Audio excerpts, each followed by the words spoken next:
Here's what's new in TAGGRS for May 2024. The new version of the TAGGRS Dashboard is live. We have made some improvements to the general container layout to make setting up TAGGRS even easier and more straightforward. The new layout is designed to guide you through each step, reducing any confusion and helping you to get started quickly.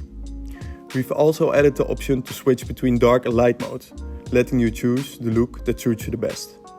Furthermore, we've introduced a transparency center, where you can find important documents like legal papers and our roadmap.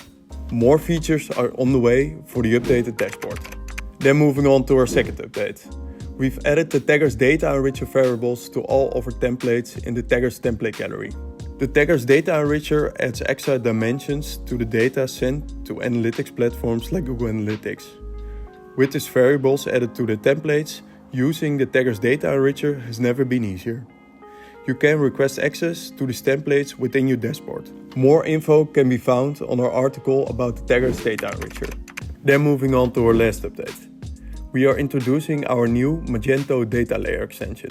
One common mistake in server-side setups, including those with Magento, is the lack of a proper data layer, resulting in incomplete data transmission. With our data layer extensions, you will ensure that our templates align perfectly with your data layer. This makes using our templates even easier. Enhanced conversions and differentiation between existing and new customer data are included. The beta download is now available in packages and GitHub. That is all for today. If you have any feature requests, comment down below. See you in our next update, and as always, happy tagging!